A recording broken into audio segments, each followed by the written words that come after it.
Coucou, la communauté des French Learners. Aujourd'hui, je continue la série Pause Café destinée à un niveau intermédiaire avancé. Et vous pouvez écouter cet entretien maintenant en podcast. Allez sur ma page alicayel.com. Et si vous êtes débutant ou à un niveau débutant avancé et que vous ne comprenez pas encore cette conversation, alors allez sur mon site alicayel.com parce qu'il y a des cours spécifiques pour les débutants, le baby stage. anisayel.com pour acquérir le français naturellement. Alors, je suis ravie aujourd'hui parce que j'ai Barbara comme invitée. Bonjour Barbara. Bonjour Alice. Et je suis ravie de t'accueillir et de t'avoir comme invitée. Barbara, nous nous sommes connus au collège, Oui, n'est-ce pas? merci beaucoup Alice. Moi, je suis ravie d'être là aussi. Avant, j'ai eu une invitée, une copine du lycée, une copine de l'université et maintenant j'ai une copine du collège. C'est génial. Et donc, Barbara, pour commencer, comme c'est la pause café, qu'est-ce que tu bois là qu'est-ce que tu as comme tasse? Qu'est-ce que tu bois?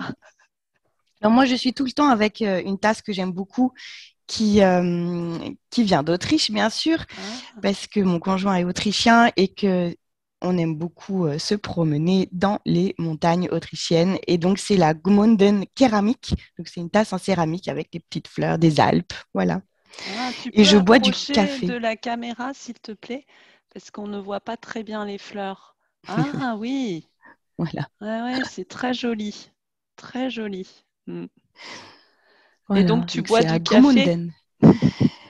Je bois du café noir comme une Française que je suis, mais je le bois très allongé parce que j'ai vécu à Montréal, donc en Amérique du Nord, où là, on boit du jus de chaussette.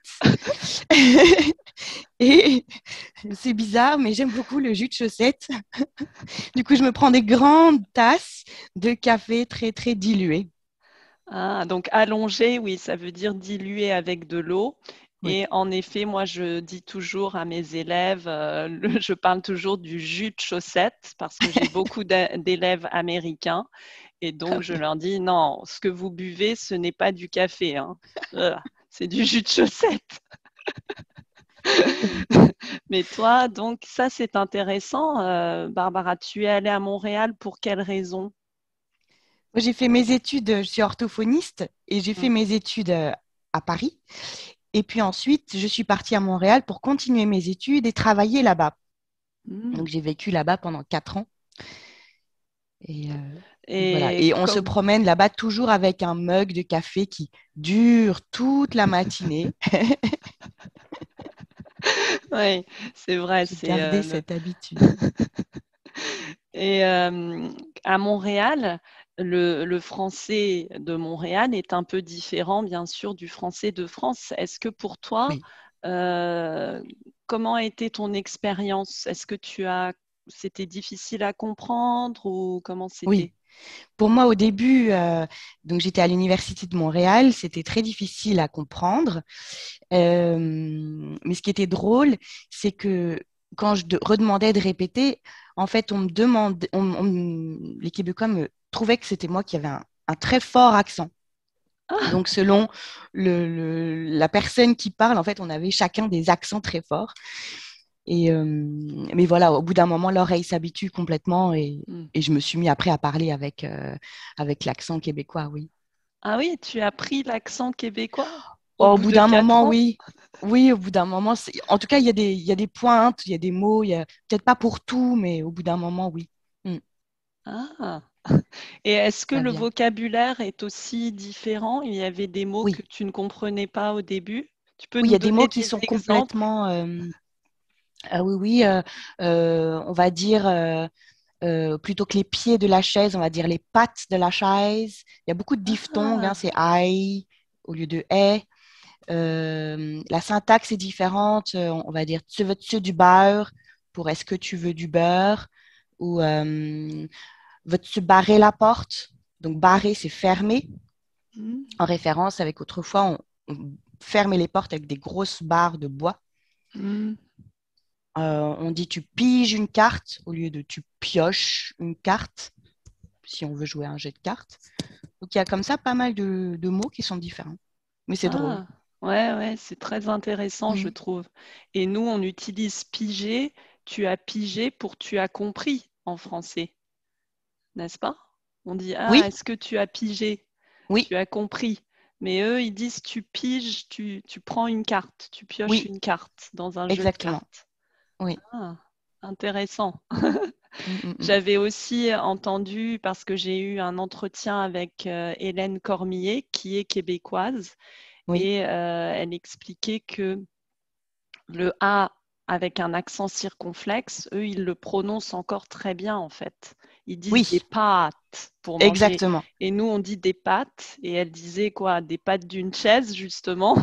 Et oui, on le fait Tu- très court, nous. On le fait très Oui, court. On l'a perdu. On l'a oui. perdu. C'est comme le brun, le un, brun. On l'a perdu. On dit brun. Maintenant, tout est un, assez Ah, fermé. hmm, On dit, les Québécois vont dire peut-être il a les cheveux bruns, bruns.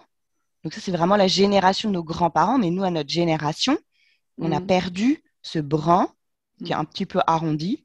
Et on va dire il a les cheveux bruns, hmm. bruns comme un brin d'herbe. Alors que Ouais. ça s'écrit pas pareil. Avoir les cheveux bruns, la couleur brune, ça s'écrit B-R-U-N. Hmm. Et un brin d'herbe, on voit les lèvres sont plus étirées, c'est Hmm. I-N. Oui, donc en fait, c'est nous. On a beaucoup à apprendre en fait des Québécois. Nous, on fait maintenant des Sur erreurs. certains. Sur certains points, oui. Je pense qu'on a à apprendre des deux côtés Oui.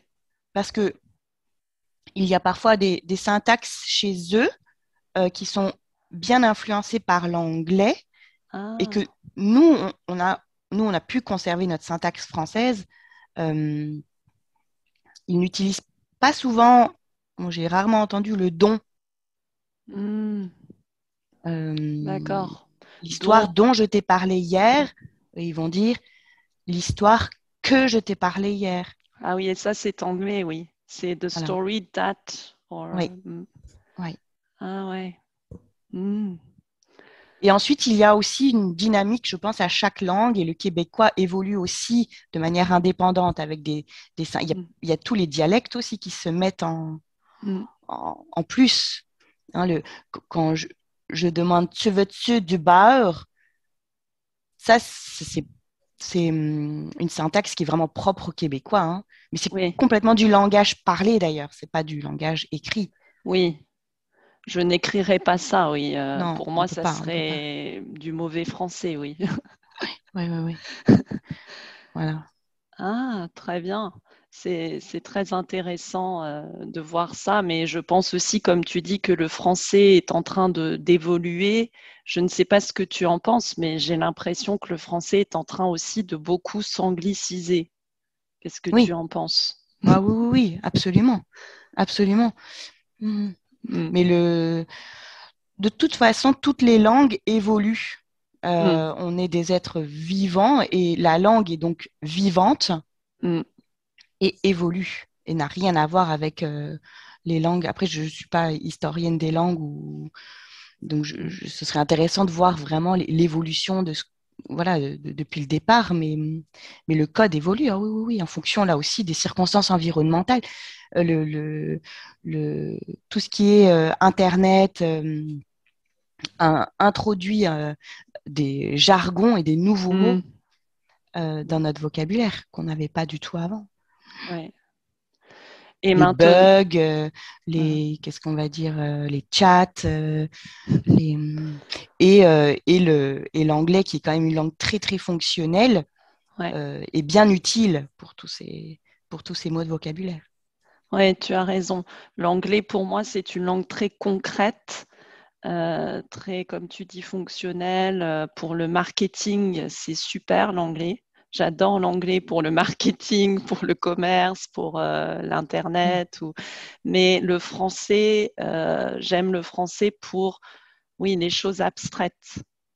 Ou pour, d'ailleurs, c'est la langue de la diplomatie aussi, pour être. Oui. Enfin, C'est maintenant, très articulé. C'est oui. très articulé. Alors que l'anglais va aller directement au but. Exactement. C'est plus pragmatique. Ouais. Et les deux se complètent très, très bien. Oui. Et c'est une richesse aussi pour ça de parler plusieurs langues. Oui, et donc toi, Barbara, quelle langue est-ce que tu parles? Parce que tu as dit que ton conjoint était allemand. Alors, est-ce que tu parles allemand? Autrichien. Alors, oui, pardon, pas allemand, autrichien, pardon. Mon conjoint est autrichien, il est du Niederösterreich, du sud de Vienne. Et du coup, oui, on parle allemand ensemble, mais il est parfaitement trilingue, donc il parle français, parfaitement anglais aussi. Et du coup, je dois dire que je vais à la facilité quand je suis bloquée ou pour des discussions plus, comment dire, sérieuses. Parfois, je passe en français, ça va plus vite. Mais oui, on aime bien parler allemand ensemble. Ensuite, il a un fort accent du Niederösterreich. Ouais. Alors, voilà, mais j'ai appris l'allemand à l'école et j'aime beaucoup l'allemand. J'ai repris du coup des cours à Vienne et je parle allemand. J'essaye le plus possible de parler allemand avec mon petit Léopold qui a 9 mois et de lui chanter des comptines en allemand et pour déjà moi-même m'imprégner le plus possible de cette langue d'adoption de ma nouvelle famille. Et puis, c'est important pour moi. Et puis, pour que Léopold grandisse comme ça dans ce bain de langage bilingue, français-allemand. Ouais. Donc, toi, tu as choisi, parce que justement, on en parlait avant l'entretien, tu as choisi de quand même parler allemand à ton fils, bien que tu ne sois pas native allemande.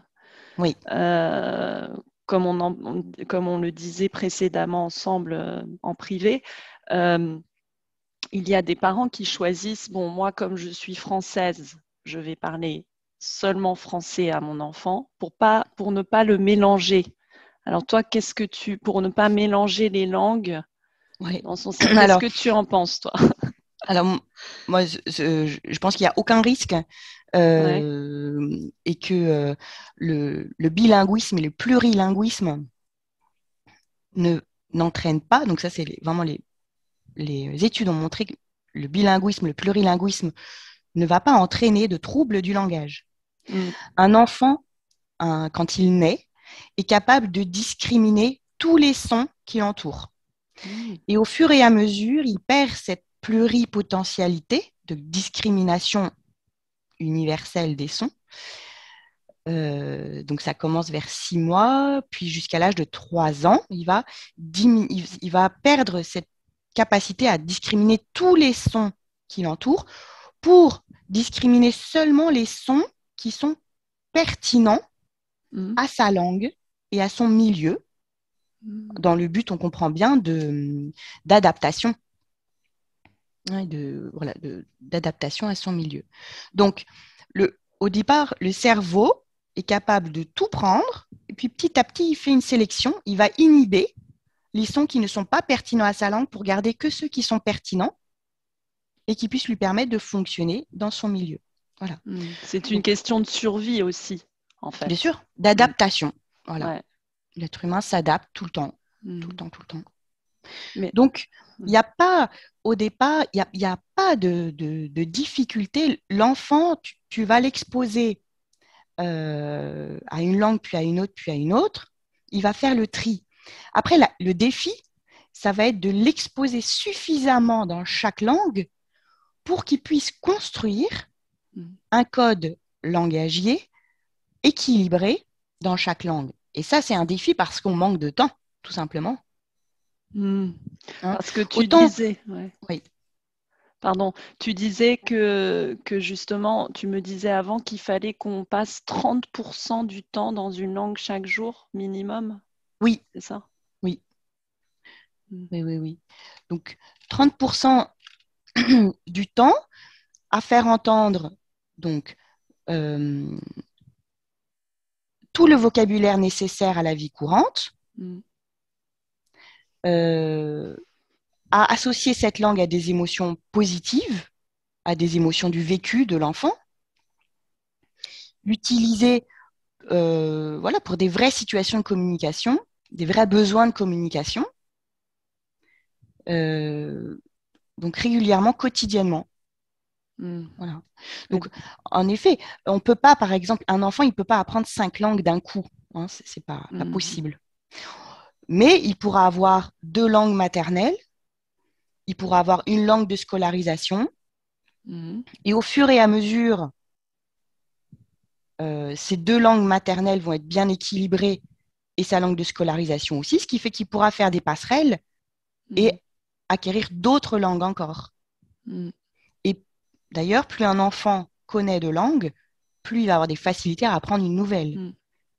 Son cerveau va être tellement habitué à jongler avec les phonèmes, avec les mots de vocabulaire et avec les règles de grammaire que ça va aller de plus en plus rapidement. Mm.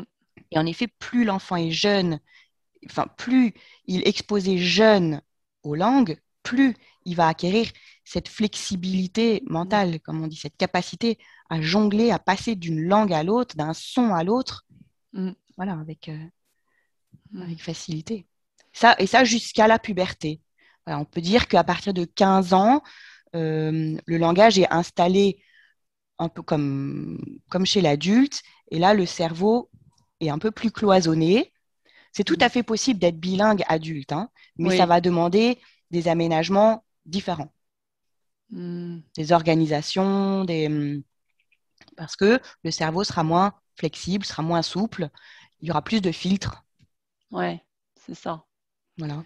Il y a plus de filtres parce que quand on est adulte aussi, on a reçu une éducation déjà à l'école. Et donc, Oui. ouais. Et tu dis ça parce que tu es orthophoniste, comme tu l'as dit, Barbara, et donc tu as travaillé avec des enfants multilingues, bilingues, Oui, euh, et ils sont venus te voir parce qu'ils avaient des problèmes avec les langues ou qu'est-ce que... oui. Donc, par exemple, j'avais eu le cas d'un enfant dont le papa est grec, la maman est russe. Le couple se parle en anglais. Ah ouais. Les enfants sont à l'école en français, mais les cousins habitent en Allemagne et du coup, les vacances sont fréquentes en Allemagne, en Grèce, en Angleterre, en Russie, etc. Donc, le bain de langage, là, est de 5 langues. Mm. Et ce petit garçon euh, avait du mal, avait du mal à se débrouiller avec tout ça. Mais pour autant, sa sœur, que j'ai vue quelques années après, sa petite sœur, à l'époque, enfin, que elle, elle a été très à l'aise tout de suite dans toutes ces langues. Ah, Donc, donc ça m'intéresse cet exemple parce que ça montre que c'est des facteurs quand même intra-individuels. mm. Donc, c'est pas les langues, l'exposition à toutes ces langues qui va entraîner, hein, je le redis, qui va entraîner un trouble du langage. Mm. Hein. Ce sont d'autres facteurs, des Mm. facteurs euh, donc intra-individuels, donc structurels, des facteurs de motivation, donc d'affect, donc plutôt psychosociaux, Mm. d'exposition aussi. Mm. Voilà. Mais voilà, dans le cadre de cet enfant, les choses se sont rapidement. Bon, il avait un petit retard, en effet, avec des interférences, avec aussi des blocages, des refus de parler en français. Ah. Et finalement, après 6 mois de travail, mais sous forme de jeu et de renforcement dans la langue qui avait besoin d'être renforcée, il avait tout de suite rattrapé. Hein. Mm. Un enfant, il va rattraper son retard en 6 mois d'exposition dans la langue dont il a besoin d'être un peu renforcé, stimulé. Ah oui. Voilà. Donc là, il s'agit d'un simple retard.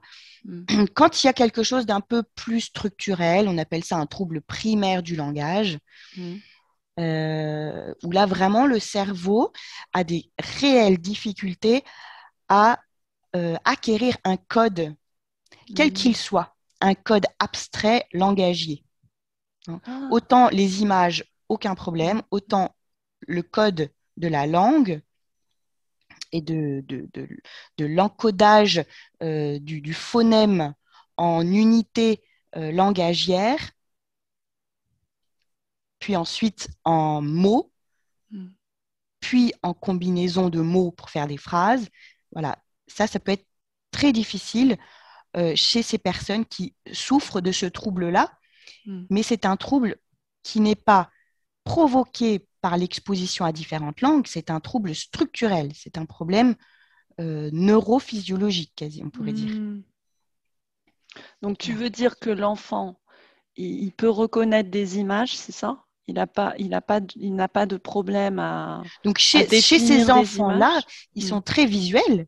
Ils vont comprendre, on se sert de pictogrammes, et aussi de gestes. Donc, tout ce qui est communication non verbale est très investi chez eux. Donc, les mimiques, les gestes naturels qui accompagnent la parole. Par exemple, bonjour, au revoir, non, je veux, choses comme ça. Ça, c'est les gestes naturels.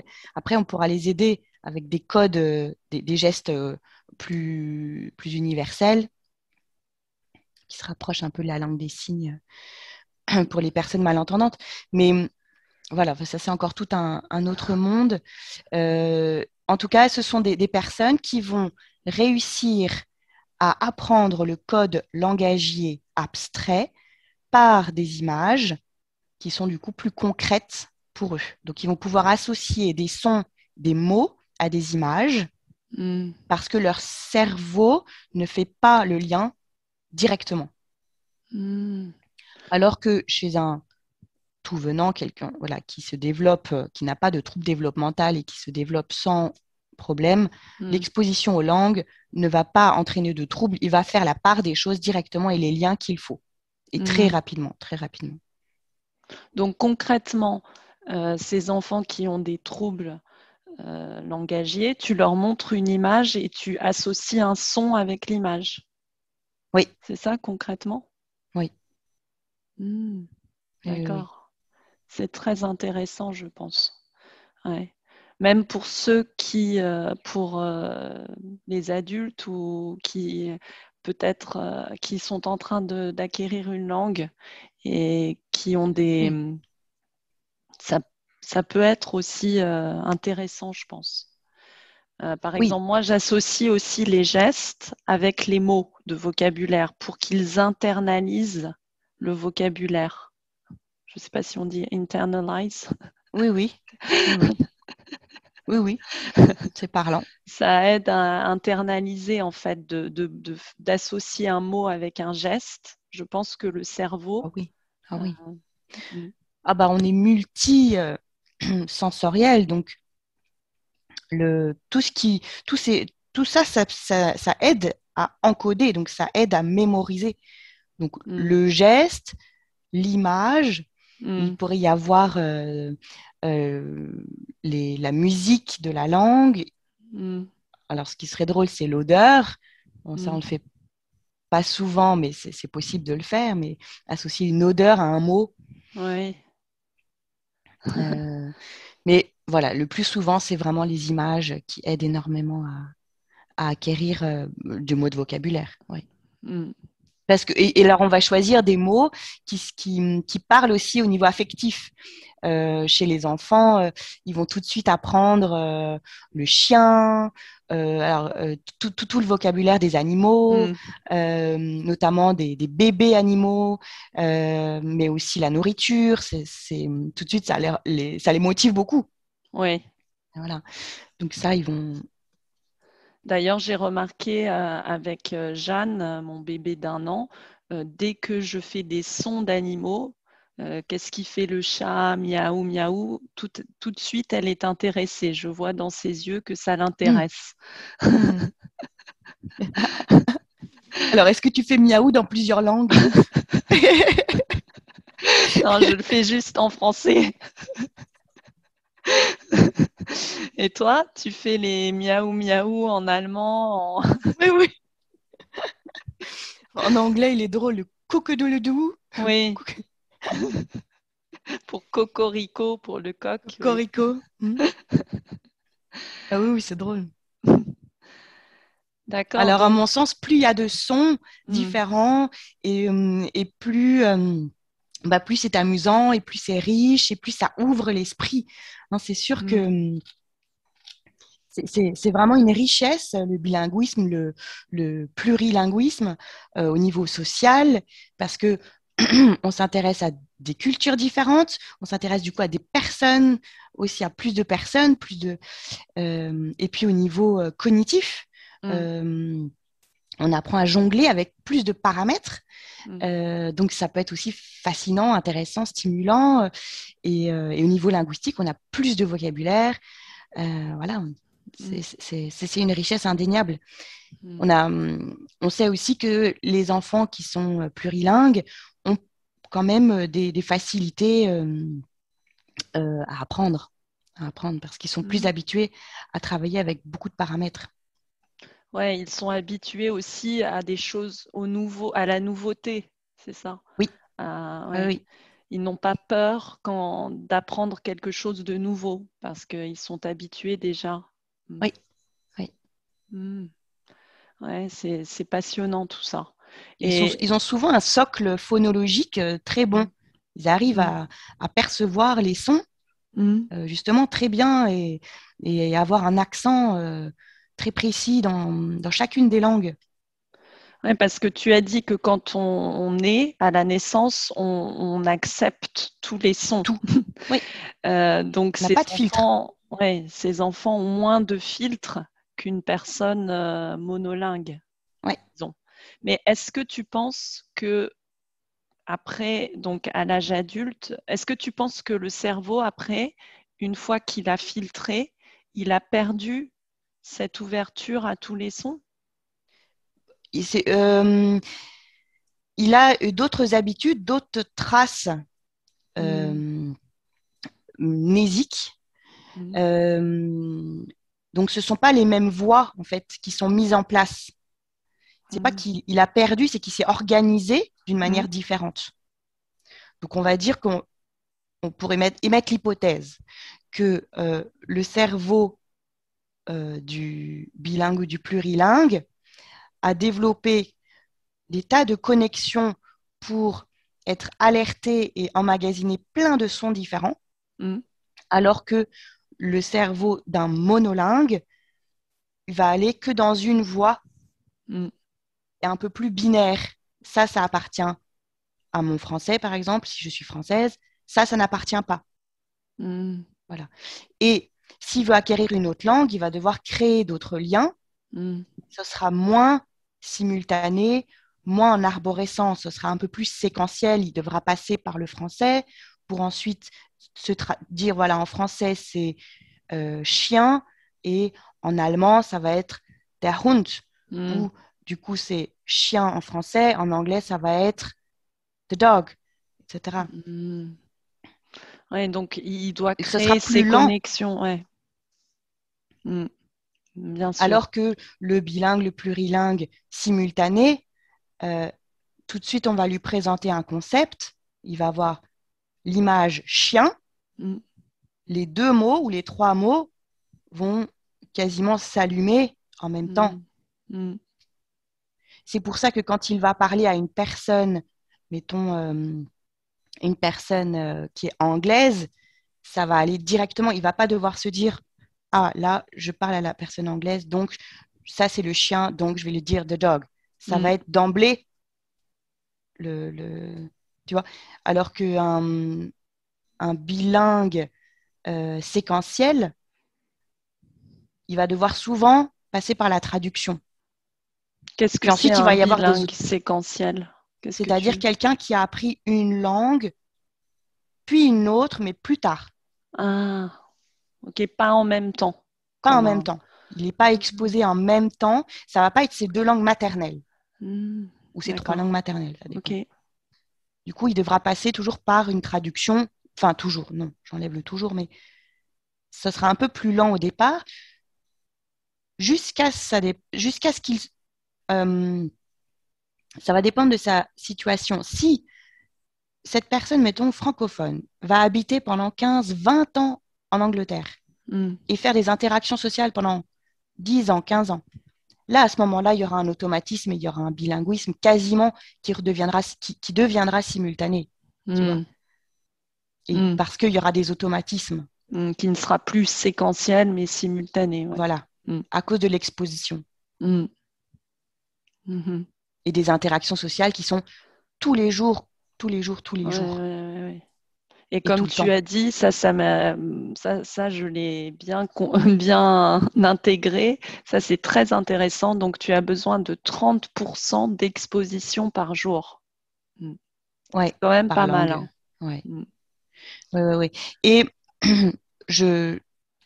l'osmose, donc les émissions par exemple en anglais ou en allemand, moi je vois, pour apprendre l'allemand, je regarde des petits films en allemand, mais ça suffit pas. Ça suffit pas. J'ai besoin, là où je vais déjà de lire, donc du langage écrit, et j'ai besoin aussi de parler à mon conjoint pour mettre en place ce rouage cognitif, cet automatisme de penser dans une autre langue. Et aussi de transmettre la pensée à la langue, à la l'oral. motricité. Ouais. Non ? Oui.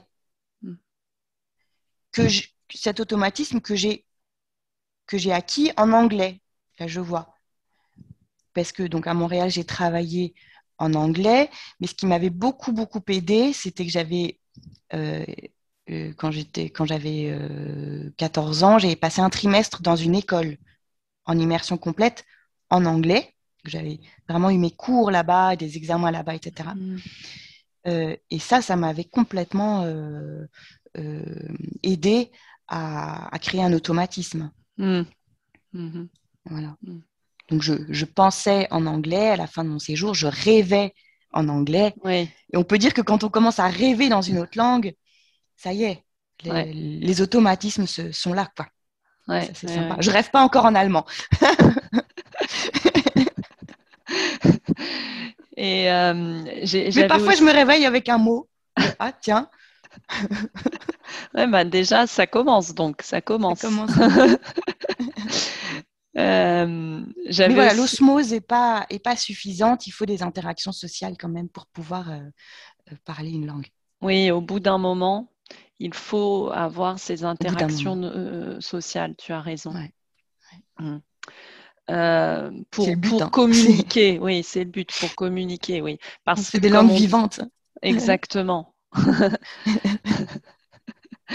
Mais par exemple, maintenant revenons aux multilingues, aux personnes multilingues. Je vois mes enfants, ils sont multilingues, anglais, allemand, portugais, mais ils font maintenant, quand ils parlent en français, des fois c'est horrible. Enfin, moi, j'ai du mal parce qu'ils prennent des mots anglais ou ils font des constructions bizarres. Et donc, des fois, je me dis, oui, c'est bien, c'est vrai, c'est une grande richesse, je suis très, très heureuse pour eux. Mais d'un autre côté, je me dis, ils ne savent pas bien parler français. Et ça me fait un peu de la peine. Tu comprends ce que je veux dire? Oui, très bien. Et c'est très fréquent. Ils ne savent pas non plus écrire en français. Ils écrivent, c'est une horreur. Parce qu'ils n'ont jamais appris à écrire en français.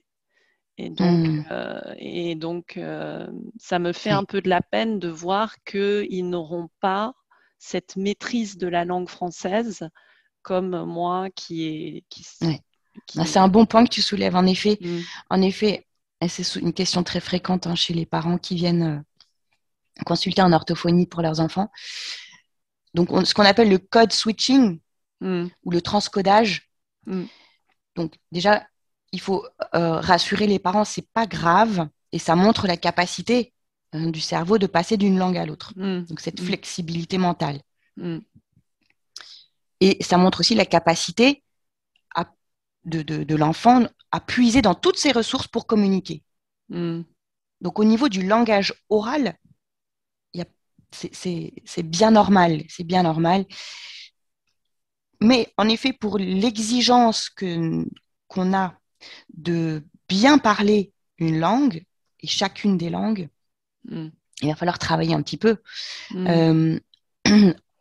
Donc, à l'oral, ce serait proposer le bon modèle, un modèle précis, donc reformuler, mais sans mettre aucune pression, de manière naturelle, agréable. Donc, comme tu fais avec un débit ralenti, une articulation en mettant de l'emphase sur le mot grammatical qu'il manque, s'il y a un pronom qui manque, un article qui a sauté, donc avec l'accentuation d'un mot cible. Voilà. Et donc, ce modeling va permettre à l'enfant d'acquérir ce qui lui manque. Mais on est vraiment dans l'ajustement, dans un ajustement de langue qui n'est pas grave et qu'on peut, par remodeling et par... Après, on peut aussi s'organiser de manière à mieux travailler les langues en disant une personne, une langue, soit. Ça peut être une activité, une langue. Ça peut être un lieu, une langue. Voilà. Et s'organiser à ce moment-là des temps où on va travailler entre guillemets, toujours dans quelque chose de naturel, d'agréable, dans du plaisir, mais cette langue en particulier. Ouais. Donc on peut dire, tiens, tu vas prendre ton bain et l'heure du bain, ça va être en français. On le dit en avance, et puis on joue le jeu entre guillemets. C'est une bonne idée, ouais. Ou tiens, ce jeu de Monopoly, on va le faire en anglais, si la base est en anglais. Ou en portugais. Je sais pas si non, je ne pourrais pas jouer au Monopoly en portugais. Pas encore. Mais il y a aussi des parents qui ne sont pas, justement, il y a des parents qui ne sont pas natifs dans la langue, mais qui choisissent, qui veulent que leurs enfants soient bilingues ou multilingues. Et donc, qui vont parler à leurs enfants. Par exemple, ils veulent que leurs enfants soient bilingues en anglais, mais ils sont tous les deux français. Et ils choisissent de parler à leurs enfants en anglais. Tu penses que c'est possible ? Alors, tout est possible. Après, il faut voir si c'est naturel ou pas. Ça dépend de leur niveau en anglais aussi. L'enfant, si les parents ne sont pas très, très à l'aise en anglais, et si c'est un peu forcé, c'est possible que ça ne prenne pas trop.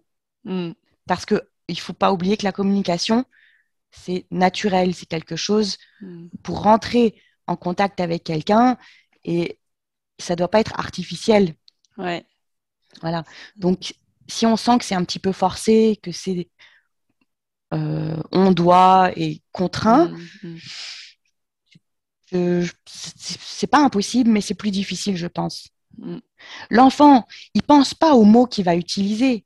Lui, il a envie d'être en contact avec l'autre, d'être, de s'amuser, de recevoir des mots valorisants, d'être dans beaucoup d'affectifs. De découvrir des choses. Il est très, très curieux. Donc, d'avoir des nouveaux mots sans contrainte, vraiment. Ouais. Voilà. Donc, ça va dépendre de ce milieu. Si les parents sont francophones, mais qui sont complètement fluents en anglais, et que c'est une source de joie, de facilité, de quelque chose d'agréable pour eux, oui, alors ils embarquent leur enfant aussi là-dedans, il n'y a pas de problème. Si c'est un peu boiteux, ce sera boiteux pour l'enfant. Ouais, bien sûr, bien sûr. Et c'est vrai que cet esprit enfantin, enfin cet esprit de l'enfant, de ne pas penser à la langue, mais de vouloir juste communiquer, seulement communiquer. C'est ce que l'adulte doit retrouver quand il veut acquérir une langue, je pense. Parce que nous, en tant qu'adultes, on se focalise trop sur le fonctionnement de la langue et pas sur une communication naturelle. Et c'est peut-être Oui, aussi pour ça que l'adulte a plus de difficultés à acquérir une langue qu'un enfant. Parce qu'il a perdu cet esprit de non, je veux seulement m'amuser, communiquer ouais, avec ouais, la ouais. langue. Ouais, ouais, ouais. Découvrir des nouvelles choses. Ouais. Et quand il est en train de jouer, je ne sais pas, avec son train, Mm, il a juste envie de faire le bruit du moteur, de mm, regarder tous les objets, de regarder les paysages qu'il a organisés, l'arbre ici, les animaux qui vont là, la ferme, et de le dire. Alors, voilà, si c'est en français, bah, c'est très bien. Si c'est en anglais, alors on peut aussi le faire jouer en, en disant, ah voilà, ça c'est, on peut dire, ah, this is the train, and that goes mm, this way, and that goes, brrr, and that goes so fast. Et on peut complètement changer, faire une activité en anglais. mm, Voilà. mm. Alors, lui, s'il a l'habitude de vous entendre parler français, il va dire, oh, qu'est-ce qui se passe? C'est bizarre. Donc, il va s'arrêter au début. Il va pas comprendre. Si vous avez tout le temps fait ça en anglais, il va se dire, ok, très bien, là, j'embarque en anglais. Ouais, Ça, bien ça sûr. dépend de comment on s'organise au départ. Oui, oui. Et il faut que ça soit, comme tu dises, naturel. Ouais. Ça fasse partie d'une activité, d'un jeu qu'il fait, que ça soit, et non pas artificiel. Ça, c'est Ouais. très important. Et ça, je pense que c'est pour tout le monde. Ce n'est pas seulement pour les enfants. Il faut que ça soit quelque chose de naturel et non pas d'artificiel, je pense. Oui, on va pas faire répéter un enfant. Il- C'est pas possible. mais non, mais même un adulte, Oui, c'est comme si je te faisais répéter un mot en chinois 10 fois de suite et je te oui. dis non, c'est toujours pas ça. Au bout d'un moment, hein, tu te décourages. Oh, j'abandonne, c'est bon, je passe à autre chose. Tu vois. Bon, bah, pour un enfant, il n'a pas Exactement. envie de répéter non plus, c'est pas Ouais, amusant. ouais, bien sûr, bien sûr. C'est super ça, c'est très bien, Barbara, merci beaucoup. Et aussi, je voulais parler de la mémoire avec toi, parce que ça fait partie de ton travail aussi d'orthophoniste. Et Oui, euh, la mémoire, bien sûr, est très importante pour acquérir du vocabulaire. Alors, est-ce que tu avais oui. des petits conseils ou des petits trucs de mémoire? Pour travailler la mémoire, Oui, pour travailler la mémoire. donc alors, Mm. il faut juste savoir qu'il n'y a pas une mémoire. Ouais. Il y a plein de types de mémoires qui sont indépendantes les unes des autres, Mm. mais qui interagissent ensemble, hein. Mm. Donc, pour schématiser rapidement, il y a la mémoire à long terme. Ça, Mm. c'est tous les souvenirs et qui sont stockés pendant très, très, très longtemps et qu'on peut retrouver dans plusieurs années, dans Mm. plusieurs mois, plusieurs années. Et il y a la mémoire à court terme, dont la mémoire de travail. Donc, en fait, Mm. celle qui permet d'apprendre, Mm. c'est cette mémoire de travail. Mm. Et c'est une mémoire qui permet de stocker un certain nombre d'informations pendant un temps très court pour effectuer une activité sur ces informations en parallèle. Bon, c'est Mm. un peu technique, mais Non, c'est très intéressant, c'est passionnant. Mm. je prends un exemple. Mm. Euh, Quand je demande à quelqu'un de retenir un numéro de téléphone Mm. et de noter le nom de la personne en même temps sur son téléphone portable. Alors ça met en jeu la mémoire de travail parce qu'il faut activer, mémoriser le numéro tout en tapant le nom et le prénom de la personne sans perdre le numéro en tête. Mm. Donc on fait une situation de double tâche, donc double activité. Donc ça, c'est la mémoire de travail. Euh, Si je te donne un itinéraire à suivre avec plusieurs étapes, Mm.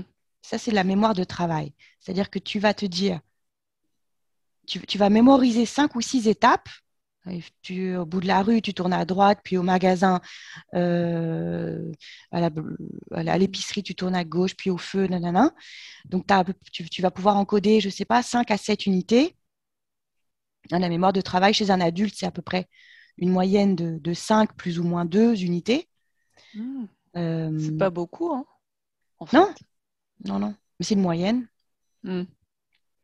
Euh, donc, voilà, tu écoutes les informations et puis tu vas pouvoir retenir finalement 5 à 7 étapes. Voilà. Après, si tu arrives à les mettre rapidement en mémoire à long terme, alors tu vas pouvoir solliciter ta mémoire à long terme et ça va te permettre d'avoir un encodage un peu plus long. Mais voilà, cette mémoire de travail, ça te permet aussi, par exemple, de lire un livre sans perdre le fil de l'histoire. De ne pas être obligé de revenir 3 pages en arrière pour te dire « Oups, de quoi on me parle ?» Mais est-ce que tu ne penses pas qu'on est en train un peu de perdre cette mémoire de travail avec oui. le téléphone, justement? Parce que moi, les numéros de téléphone, je ne les retiens plus. J'ai mon téléphone. L'itinéraire, les étapes, j'ai mon téléphone. Tout à fait. Ouais. On ne la fait plus du tout fonctionner parce qu'on a notre béquille, on a notre téléphone avec nous. D'ailleurs, c'est dramatique si on le perd ou s'il est cassé. C'est notre béquille. C'est vraiment c'est notre machine à penser. Et du coup, on ne fait plus l'effort d'apprendre un nouvel itinéraire, de noter un numéro de téléphone par cœur, même de calculer le prix de la réduction, enfin du paquet de lessive après réduction de la promotion. Enfin, tout qu'on a la calculatrice. Donc, elle n'est plus du tout activée, en fait. Par exemple, je me rappelle, ça me rappelle des petites anecdotes quand j'habitais à Paris. Quand on habitait à Paris, il fallait toujours se rappeler du code pour entrer chez une amie. Les digicodes. Quand on était invité, il fallait toujours dire, alors le code, c'est… il fallait s'en rappeler. Et c'est un super bon exercice parce que du coup, tu utilises des stratégies, des moyens mnémotechniques pour te souvenir. Alors, il y a plein de moyens. Soit c'est les dates de naissance, soit c'est les départements, soit c'est une petite histoire que tu te racontes pour retenir comme ça des choses qui n'ont pas de sens, en fait. Et ça, tu penses que c'est dommage qu'on perde, qu'on soit en train de perdre cette mémoire de travail? Oui. Pour moi, c'est une évidence que c'est une perte. C'est une perte au niveau cognitif énorme. Donc, il faut essayer de la travailler nous-mêmes, en fait. Il faut qu'on la travaille. Faut l'activer. Oui. Oui.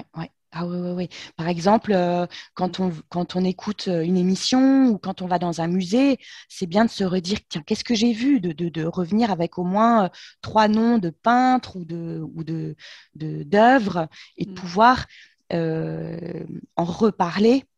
Et cette mémoire, en fait, elle disparaît si tu la rappelles pas. Si tu rappelles pas les inputs que tu as vus, les données que tu as vues au musée, si tu ne le rappelles pas 3-4 fois après, tu l'oublies. Quasiment, ouais. Si c'est nouveau. Parce que si ça a été déjà en lien avec tes souvenirs et tes connaissances en mémoire à long terme, alors c'est déjà stocké en mémoire à long terme, là tu n'oublies pas, ou tu oublies moins vite en tout cas. Mais par exemple, le nom d'un nouveau peintre ou d'un nouveau courant artistique, si tu ne le répètes pas 3-4 fois, il est perdu. Il va falloir à nouveau te réexposer. Alors, tu l'auras déjà eu une fois, donc ça se réactivera plus vite, mais tu n'auras pas la mémoire suffisante, la capacité suffisante d'en parler. Donc, des exercices pour ça, c'est raconter un film, raconter une émission, raconter ce qu'on vient d'entendre au journal télévisé, si on aime écouter les émissions les journaux télévisés. Voilà. Et pour ça, pour les processus de mémorisation, en effet, il faut se concentrer, il faut donner du sens, faire des liens, mettre des images, on en parlait tout à l'heure, mettre des images sur ce qu'on a entendu, si c'est auditif, se dérouler un film mental, toutes ces petites astuces, se tester, tiens, qu'est-ce que j'ai retenu? qu'est-ce que j'ai retenu de cette pause café? Bonne idée, Barbara. Vous pouvez mettre dans les commentaires après ce que vous avez retenu de la pause café. Oui, Au moins 3 choses. oui, 3 choses. Mais est-ce qu'après, donc, cette mémoire à court terme se traduit quand on a bien assimilé la chose, elle se traduit en mémoire à long terme? Elle reste après dans la mémoire à long terme si on Voilà, a bien… après, une fois qu'on a rappelé plusieurs fois, Mmh. par exemple, après le musée, la visite dans un musée, si je me rappelle de ces 3 nouveaux noms de peintres que j'ai découverts Mmh. et que je me les rappelle 3-4 fois, eh bien, ça va basculer Mmh. petit à petit en mémoire à long terme. Et ça va devenir des connaissances, des connaissances. Mmh. Mm. Mmh. On peut dire que c'est acquis, donc. Ouais. Alors, il faudra quand même les rappeler donc 3-4 fois après la visite du musée, puis le lendemain, puis se retester de temps en temps. Et Mmh. plus c'est rappelé, donc plus on en parle, pas besoin d'être aussi là en mode artificiel. Ça peut être, on peut se tester comme ça pour voir, mais Mmh. ça peut être Mmh. en parlant, en Mmh. écrivant. Mmh. euh, Mmh. Et puis ça voilà. dépend aussi, je pense, par exemple, là, dans cet exemple des peintres, si une peinture t'a marqué, je pense que tu vas te rappeler sûrement du nom du peintre plus Ouais, facilement qu'une peinture qui ne t'a pas vraiment ouais. bouleversé. Mais tout ça, ça s'organise aussi. Aujourd'hui, on prend énormément de photos. Toujours Mm, avec le smartphone, on bombarde de photos, même dans les mm, musées, même si c'est interdit. Il y a quand même beaucoup de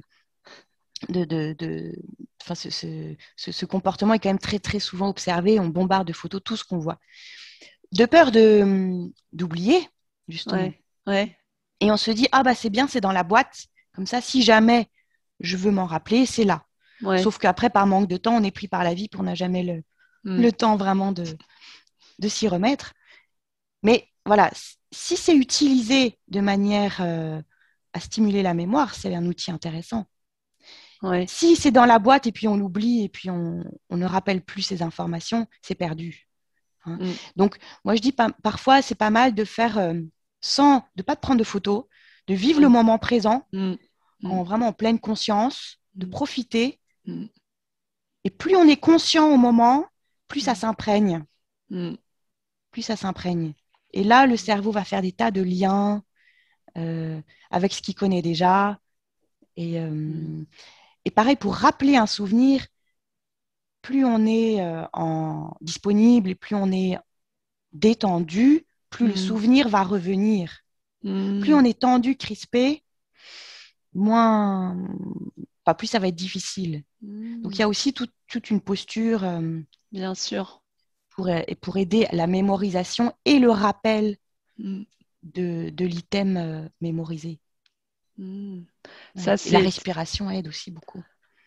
Je suis vraiment très heureuse que tu parles de ça parce que je dis toujours à mes élèves d'être détendus, de ne pas être stressés au moment d'acquérir le français, d'apprendre le français parce que s'ils sont stressés, comme tu Eh dis, oui.